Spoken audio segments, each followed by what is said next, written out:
അസ്സലാമു അലൈക്കും വറഹ്മത്തുള്ളാഹി. ബിസ്മില്ലാഹിർ റഹ്മാനിർ റഹീം. പ്രഭുവിൻ്റെ വീടുമായി ബന്ധപ്പെട്ടുള്ള യൂസുഫ് നബിയുടെ ജീവിത ചരിത്ര വിവരണമാണ് പറഞ്ഞു കഴിഞ്ഞത്. ഇപ്പോൾ അദ്ദേഹം അന്യായമായി ജയിലിലടക്കപ്പെട്ടിരിക്കുകയാണ്. പ്രഭുവിന് വേണമെങ്കിൽ തൻ്റെ വീട്ടിൽ വേലക്ക് നിൽക്കുന്ന ഒരടിമ എന്ന നിലയിൽ കുടുംബത്തിൻ്റെ മാനം കാക്കാൻ എന്ന് പറഞ്ഞുകൊണ്ട് യൂസുഫിനെ വധിക്കുകയോ മറ്റേതെങ്കിലും തരത്തിൽ ഇല്ലാതാക്കുകയോ ചെയ്യാമായിരുന്നു.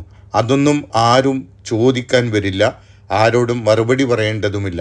അതായിരുന്നു അന്നത്തെ ഈജിപ്തിലെ അവസ്ഥ. എന്നാൽ കുറച്ചു കാലത്തേക്ക് യൂസുഫിനെ ജയിലിലടക്കുക മാത്രമാണ് അദ്ദേഹം ചെയ്തത്. പ്രഭുവിന് യൂസുഫിനോട് സ്നേഹമുണ്ടായിരുന്നു എന്നത് മാത്രമല്ല അതിൻ്റെ കാരണം. അള്ളാഹു നിശ്ചയിച്ചിട്ടുള്ളതാണ് ഇത് എന്നതാണ്. ഈജിപ്തിൻ്റെ അധികാരത്തിലേക്ക് യൂസുഫ് നബി അലൈഹിസ്സലാമയെ അള്ളാഹു കൊണ്ടെത്തിക്കുകയാണ്. അതിൻ്റെ മുന്നോടിയായി അള്ളാഹു നിശ്ചയിച്ചിട്ടുള്ള പരീക്ഷണങ്ങളാണ് ഇതൊക്കെയും. യൂസുഫ് നബി അലൈഹിസ്സലാമയോടൊപ്പം വേറെ 2 യുവാക്കൾ കൂടി ജയിലിലടക്കപ്പെട്ടിരുന്നു. അവർ യൂസുഫ് നബിയുമായി നല്ല സൗഹൃദത്തിലായി. അവർ 2 പേരും കണ്ട സ്വപ്നങ്ങളും അതിന് യൂസുഫ് നബി നൽകുന്ന വ്യാഖ്യാനവും, അതിനിടയിൽ യൂസുഫ് നബി അവരെ ഏകദൈവ വിശ്വാസത്തിലേക്ക് പ്രബോധനം ചെയ്യുന്നതുമാണ് ഇനിയുള്ള ഏതാനും ആയത്തുകളിലുള്ളത്. 2 യുവാക്കളും തങ്ങൾ കണ്ട സ്വപ്നങ്ങൾ യൂസുഫ് നബി അലൈഹിസ്സലാമയോട് പറയുന്നതും അതിന് വ്യാഖ്യാനം നൽകാൻ ആവശ്യപ്പെടുന്നതുമാണ് ഇന്ന് പഠിക്കുന്ന 36-ാമത്തെ ആയത്തിലുള്ളത്. വദഖല മഅഹു السجن فتيان قال أحدهما إني أراني أعصر خمرا وقال الآخر إني أراني أحمل فوق رأسي خبزا تأكل الطير منه نبئنا بتأويله إنا نراك من المحسنين. വദഖല മഅഹു സിജ്ന ഫതയാനി. അദ്ദേഹത്തോടൊപ്പം 2 യുവാക്കളും കൂടി ജയിലിലടക്കപ്പെട്ടിരുന്നു.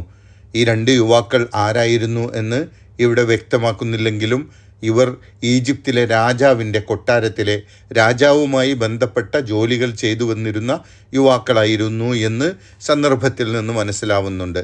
ഒരാൾ രാജാവിൻ്റെ പാചകക്കാരനും മറ്റേയാൾ രാജാവിന് മദ്യം വിളമ്പിയിരുന്ന ആളുമായിരുന്നു.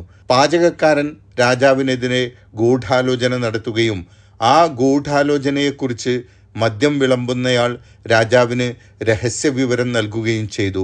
2 പേരെയും രാജാവ് ജയിലിലാക്കി. ഒടുവിൽ മദ്യം വിളമ്പുന്നയാൾ ജയിൽ മോചിതനായി പഴയ ജോലിയിൽ തന്നെ പ്രവേശിച്ചു. പാചകക്കാരൻ തൂക്കിക്കൊല്ലപ്പെട്ടു. ഇങ്ങനെയാണ് അവരെക്കുറിച്ച് പല വ്യാഖ്യാതാക്കളും വിവരിക്കുന്നത്.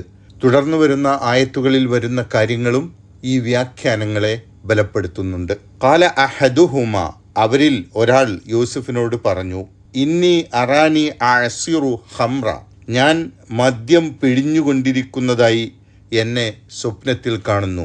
ഞാനൊരു സ്വപ്നം കണ്ടു. ആ സ്വപ്നത്തിൽ ഞാൻ മദ്യം പിഴിഞ്ഞുകൊണ്ടിരിക്കുന്നതായി എന്നെ കണ്ടു.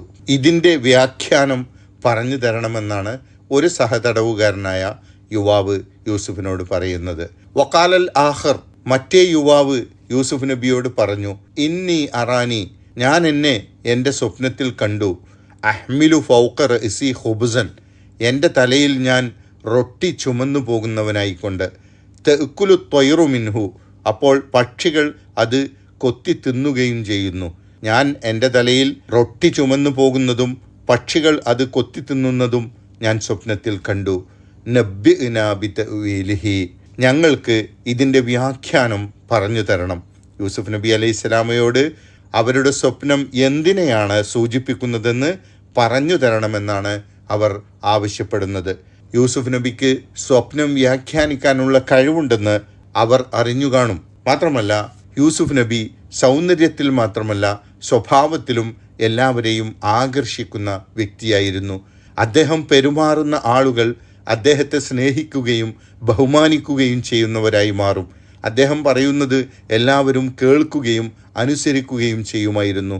അദ്ദേഹത്തിൻ്റെ ഈ നേതൃശേഷിയും ആകർഷകമായ വ്യക്തിത്വവും കണ്ട് ജയിലധികൃതർ ജയിലിനകത്തെ തടവുകാർക്കിടയിൽ സമാധാനവും അച്ചടക്കവും നിലനിർത്തുന്നതിനു വേണ്ടി യൂസുഫ് നബിയുടെ സഹായം തേടുമായിരുന്നു. അതുകൊണ്ടാണ് ഈ രണ്ട് യുവാക്കൾ യൂസുഫ് നബിയോട് സ്വപ്നം വ്യാഖ്യാനിക്കാൻ ആവശ്യപ്പെട്ട ശേഷം തുടർന്ന് ഇങ്ങനെ പറഞ്ഞത്, ഇന്നാ നറാക മിനൽ മുഹ്സിനീൻ, തീർച്ചയായും നിന്നെ ഞങ്ങൾ സുഹൃതവാന്മാരിൽപ്പെട്ടവനായി കാണുന്നു. സ്വപ്നം വ്യാഖ്യാനിക്കുവാനുള്ള കഴിവ് മാത്രമല്ല, എല്ലാ നന്മകളും കൂടിച്ചേരുന്ന ഒരു വ്യക്തിയായിക്കൊണ്ട് നിന്നെ ഞങ്ങൾ കാണുന്നു എന്നാണ് യൂസുഫ് നബിയെക്കുറിച്ച് അവർ പറയുന്നത്. അള്ളാഹു സുബ്ഹാനഹു വ തആല നമ്മെ അനുഗ്രഹിക്കുമാറാകട്ടെ. അസ്സലാമു അലൈക്കും വറഹ്മത്തുള്ളാഹി വബറകാതുഹു.